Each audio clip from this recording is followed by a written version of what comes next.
ഹരേ കൃഷ്ണ. സർവം ശ്രീകൃഷ്ണാർപ്പണമസ്തു. ജയ് ശ്രീ രാധേ രാധേ.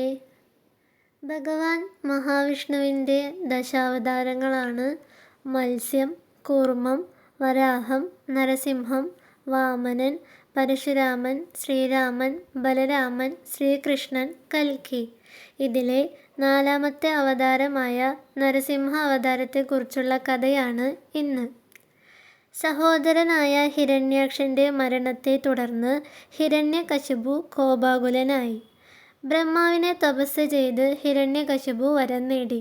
ആ വരം ഇപ്രകാരമായിരുന്നു: മനുഷ്യനോ മൃഗമോ തന്നെ കൊല്ലരുത്, ആയുധങ്ങൾ കൊണ്ട് തന്നെ കൊല്ലരുത്, രാവോ പകലോ എന്ന സമയത്ത് തന്നെ കൊല്ലരുത്, ഭൂമിയിലോ ആകാശത്തിലോ പാതാളത്തിലോ വെച്ച് തന്നെ കൊല്ലരുത്. അങ്ങനെ വരബലത്തിൽ അഹങ്കാരിയായ ഹിരണ്യകശിപു ജനദ്രോഹിയായി മാറി. ഹിരണ്യകശിപു ദേവലോകം ആക്രമിച്ചു കീഴടക്കി. ഇതിൽ ദുഃഖിതരായ ദേവന്മാർ മഹാവിഷ്ണുവിനെ കണ്ട് ശരണം പ്രാപിച്ചു. താൻ ഉടനെ തന്നെ ഇതിന് പരിഹാരം ഉണ്ടാക്കാമെന്ന് ഭഗവാൻ അവർക്ക് വാക്കുകൊടുത്തു. ഇതേ സമയം ഹിരണ്യകശിപുവിൻ്റെ ഭാര്യ കയാധു ഗർഭിണിയായി.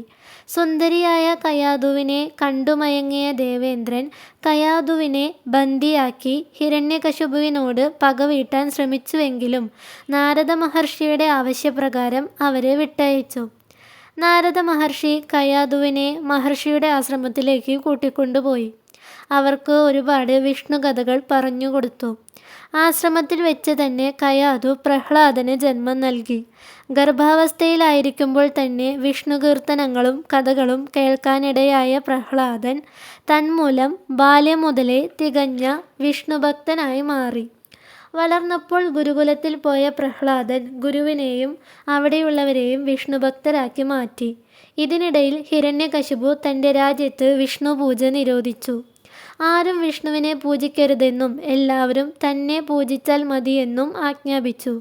ഈ നിയമം ലംഘിച്ച ഒരുപാട് പേര് വധശിക്ഷയ്ക്ക് വിധേയരായി. അങ്ങനെ ഗുരുകുല വിദ്യാഭ്യാസം കഴിഞ്ഞ് തിരിച്ചെത്തിയ തൻ്റെ പുത്രൻ ശത്രുവിനെ ഭജിക്കുന്നത് കണ്ട അസഹനീയമായി തോന്നിയ ഹിരണ്യകശിപു പ്രഹ്ലാദനെ വധിക്കാൻ പല രീതിയിലും ശ്രമിച്ചു. കൊക്കയിലും കടലിലും വലിച്ചെറിഞ്ഞും വധിക്കാൻ ശ്രമിച്ചു. എന്നാൽ ഭഗവത് കൃപ മൂലം തദവസരങ്ങളിലെല്ലാം പ്രഹ്ലാദൻ രക്ഷപ്പെട്ടു. ഇത് ഹിരണ്യകശിപുവിനെ വളരെയധികം കോപിഷ്ഠനാക്കി. അയാൾ തൻ്റെ സഹോദരിയായ ഹോളികയെ വിളിച്ചുകൊണ്ടുവന്നു. ശരീരം ഒരിക്കലും അഗ്നിയിൽ ദഹിച്ചു പോകില്ല എന്ന വരം ഹോളിക ബ്രഹ്മാവിൽ നിന്നും കരസ്ഥമാക്കിയിരുന്നു. പ്രഹ്ലാദനെ വധിക്കുന്നതിനായി ഹോളികയെയും പ്രഹ്ലാദനെയും വിറകിനു മുകളിൽ കിടത്തി ഹിരണ്യകശിപു തീ കൊളുത്തി. ഇത്തവണയും പ്രഹ്ലാദൻ രക്ഷപ്പെട്ടു.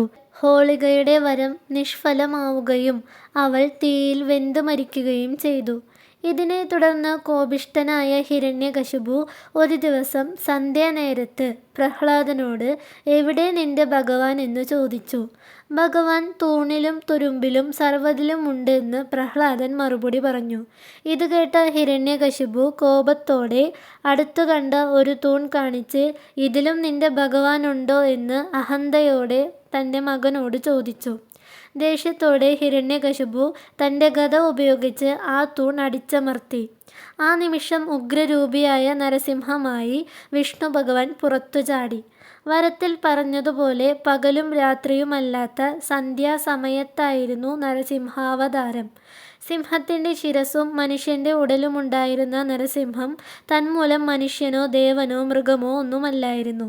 ഹിരണ്യകശിപുവിനെ എടുത്തുകൊണ്ടുപോയ ഭഗവാൻ തൻ്റെ മടിയിൽ ഹിരണ്യകശിപുവിനെ കിടത്തി കയ്യിലെ നഖങ്ങൾ ഉപയോഗിച്ച് മാറുകീറി പിളർത്തി കൊന്നു. കൊട്ടാരത്തിൻ്റെ ഉമ്മറപ്പടിയിൽ വെച്ചാണ് ഇത് സംഭവിച്ചത്. അങ്ങനെ വരത്തിൻ്റെ മറ്റു നിബന്ധനകളും പാലിച്ചു. ഹിരണ്യകശിപുവിനെ വധിച്ചിട്ടും കോപമടങ്ങാതെ നിന്ന ഭഗവാൻ പ്രഹ്ലാദൻ്റെ സ്തുതിഗീതങ്ങൾ കേട്ട് ശാന്തരൂപനായി പ്രഹ്ലാദനെ അനുഗ്രഹിച്ചു. ഇതാണ് ഇന്നത്തെ കഥ. ഹരേ കൃഷ്ണ. സർവം ശ്രീകൃഷ്ണാർപ്പണമസ്തു. ജയ ശ്രീ രാധേ രാധേ.